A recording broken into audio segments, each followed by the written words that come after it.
जय हिंद दोस्तों, यदि आप सर्विंग हैं या रिटायर्ड हैं तो इस वीडियो को जरूर देखना, क्योंकि जनरल साहब की बात दिल से निकली और दिल तक पहुंची है। उन्होंने कहा है कि सेना की असली ताकत सेना का जवान है। आज भी कोई भी मेरी यूनिट का जवान जब भी आता है, मैं आज चीफ हूं, लेकिन वो आता है तो हमेशा, चाहे मेरे बाकी ऑफिसर्स खड़े रहेंगे, आके वो सामने की सीट पे बैठे, क्योंकि आज जो मैं भी हूं, किसी भी उसमें, वो मेरी यूनिट के काम, जिस यूनिट ने मेरे साथ कंधे से कंधा मिलाकर हर मुसीबत में एक दूसरे का साथ दिया, उसके तो मैं कितना भी ऊंचा ओहदा प्राप्त करूं, मेरा जवान मेरे हमेशा नजदीक है। जवान है। उन्होंने कहा इस जवान की ताकत से मैं जनरल बनाऊं, यदि मुझे मौका मिलता है तो मैं अपने जवानों को सामने बिठालता हूं, सीट पर भले अधिकारी खड़े रहें। उन्होंने कहा है कि मैं इनकी वजह से यहां तक पहुंचा हूं। और उन्होंने कहा है कि दुनिया में मैंने जो देखा है, मैंने जो सीखा है, और उन्होंने कहा है माता पिता और उसके बाद जवान है जो अपनी जान जोखिम में डालकर हमारे लिए काम करते हो। ये जवान है जो जान दे सकते अपने अधिकारियों के लिए, और ये मैंने महसूस किया है। और मैं आज इतने बड़े ओहदे पे बैठा हूं, लेकिन हमें कोई मान अभिमान नहीं, लेकिन मैं जवानों को नहीं भूल सकता। उन्होंने अपनी यूनिट का जिक्र किया और इनमें यह कहा कि मेरा जवान कभी भी मिलने आता है तो सबसे पहले वो वहां बैठेगा, क्योंकि वो हकदार है, मेरे लिए हकदार है और मैं उसकी इज्जत करूंगा। तो उन्होंने कहा कि मैंने सभी जनरल साहब को यह चिट्ठी लिखी कि आपको इस बात का सम्मान करना पड़ेगा। और उन्होंने आपने मामा और बाबा जवान शिव खेड़ा की किताब का जिक्र किया। आखिर वो कहना क्या चाह रहे हैं? मैंने सारों को जो चिट्ठी लिखी मेजर्स को, उसमें मैंने 3 टेस्ट लिखे, मामा टेस्ट, बाबा टेस्ट, जवान टेस्ट। मामा टेस्ट और बाबा टेस्ट ये शिव खेड़ा जी ने अपनी पुस्तक में दिए, यू कैन विन। जो तीसरा टेस्ट है मैंने, आप जिंदगी में जो भी करो, आपकी माताजी, आपके बच्चे और आपका जवान जो आपके लिए अपनी जान देने के लिए हमेशा तत्पर है, ये तीनों बोले कि हाँ। हाँ जी दोस्तों, जैसे ही ये सेना प्रमुख बने तो इनकी एक टीम में थे सूबेदार मेजर गोपा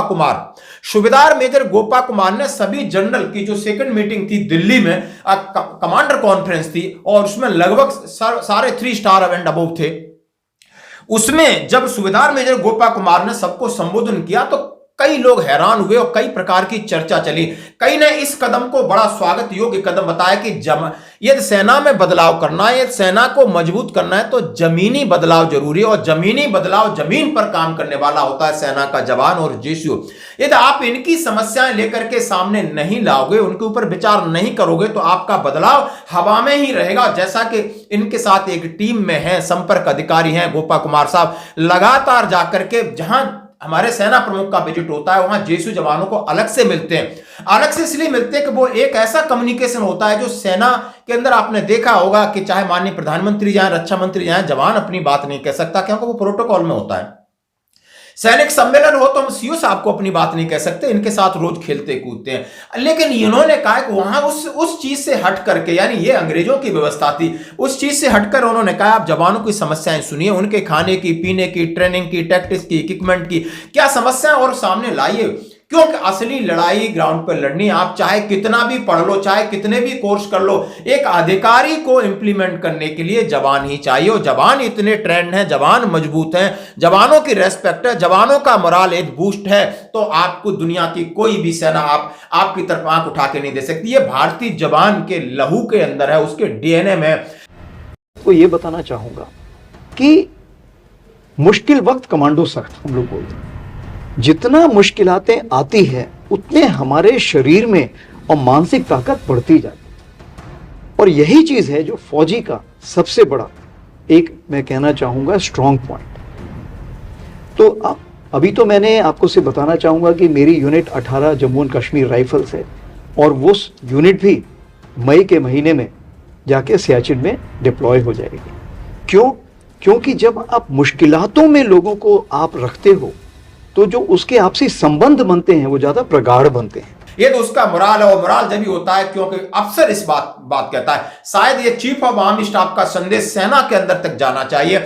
मैं सलूट करता हूं कि आपने इतनी बात कही और वो आपके संस्कारों में दिखता है। और उन्होंने अपने माता पिता को शामिल किया कि हमें यहां तक लाने के लिए। उन्होंने ये नहीं कहा कि योगदान यानी हमारे लिए प्राण दे सकता है, इससे बड़ा त्याग क्या हो सकता है इस जीवन में, कोई किसी के लिए प्राण क्यों देगा। उन्होंने कहा है, एक बात कही कि मुश्किल वक्त और कमांडो सख्त, उन्होंने क्यों कहा ऐसी बात है कि ऐसी चीज है जब हम पीस टाइम से हम फील्ड में रहते हैं तो जो डिफरेंसेस हैं और डिस्टेंस में कन्वर्ट होते हैं पीस टाइम में, बिल्कुल होते हैं। हमने भी देखा है क्यों डिफरेंस है और डिस्टेंस में क्यों होते हैं। डिफरेंस ये है कि एक अधिकारी होता है, उसके लिए ऑफिस अलग होती है, उसका मैथ्स अलग होता है, उसकी तरकीब अलग होती है, और जवान का अलग होता है। और जब हम फील्ड में जाते हैं तो ना कोई मैस होता है ना कुछ होता है, एक साथ बैठ के खाना खाते हैं, एक साथ मुश्किल होती है, एक साथ सामने दुश्मन की गोली आती है, एक दूसरे को पानी पिलाते हैं, एक दूसरे की रखवाली करते हैं, एक दूसरे को खून देते हैं, तो हमारा रिश्ता खून का बनता है। और सेना की असली ट्रेडिशन, असली ताकत के ऊपर उन्होंने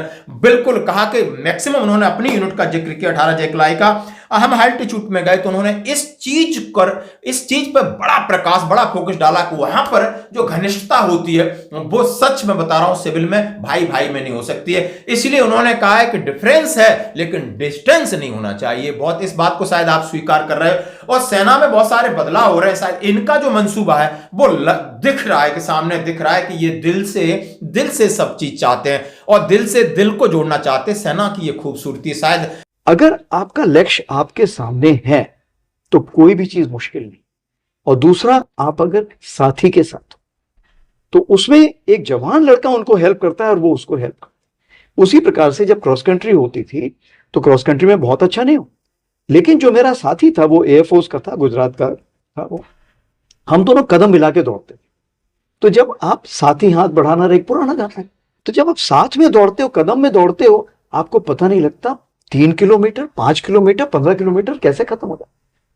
तो अगर साथ अच्छा हो ना तो सफर बहुत अच्छे से कट सकता। अगर लीडर अच्छा हो तो निराश लोगों की टुकड़ी में भी आप ताजगी कर सकते। सबसे बड़ी सीख ये। दूसरी सीख मिली थी कि अगर आप बॉर्डर एरिया में सिविलियंस के साथ आपका तालमेल अच्छा है तो वो आपसे बड़े सैनिक बन के दिखाएंगे। 62 की लड़ाई में जो बॉर्डर एरिया में लोग थे, उन लोगों ने हमारे साथ कंधे से कंधा मिला के लड़ाई की थी भारतीय देव सेना के साथ। कहीं ना कहीं इसका अभाव देखने को बीच में मिला, कहीं ना कहीं कम्युनिकेशन गैप बीच में मिला, कहीं ना कहीं शोषण की प्रवृत्ति वाले कुछ तुच्छ लोगों ने बीच में आके सेना के ऊपर प्रश्न चिन्ह लगाया। लेकिन इस वीडियो को सुन करके हम गदगद हो गए। उन्होंने बिल्कुल कहा है कि नहीं, हमें नाम नमक निशान के लिए जो हमारी सेना की सभ्यता है वो सर्वधर्म समभाव हो या नाम नमक निशान हो, या जो हमारे साथ एकजुटता की प्रवृत्ति हो, अपने यूनिट के लिए प्राण न्यौछावर करने की प्रवृत्ति हो। प्राण न्यौछावर करने का मतलब ये नहीं है, नहीं, अपने कर्तव्य निष्ठा की तरफ से यदि किसी रिस्क में हमारे प्राण चले जाते तब भी हमें कोई परवाह नहीं है। इतनी खूबसूरत बातें उन्होंने कही हैं, शायद आपको देखना होगा, सुनना होगा, समझना होगा कि आखिर ये एनसीसी कैडेट्स को किस तरीके से मोटिवेट कर रहे हैं। और जवान की असली ताकत मोटिवेशन है।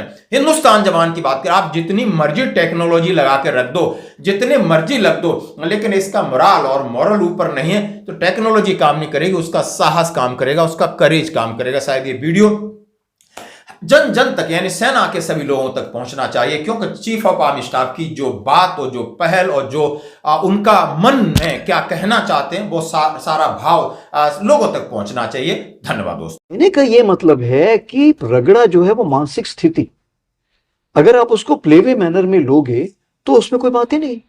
आपका शरीर धीरे धीरे धीरे धीरे उस ताकत को अपने में समेटता है।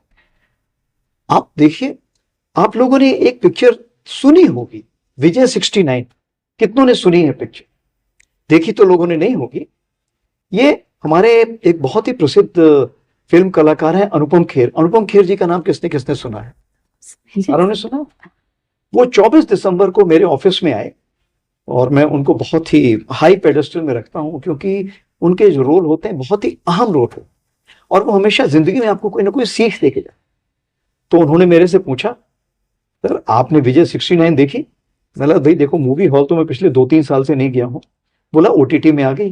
तो वापस आके उसके अगले दिन मैंने मूवी देखी। उस मूवी में 69 ईयर्स का एक नौजवान, बुढ़ा नहीं नौजवान, 69 ईयर्स का नौजवान क्या करता है? रेस दौड़ता है, साइकिलिंग करता है, स्विमिंग करता है और कंप्लीट करता है। तो दो चीज,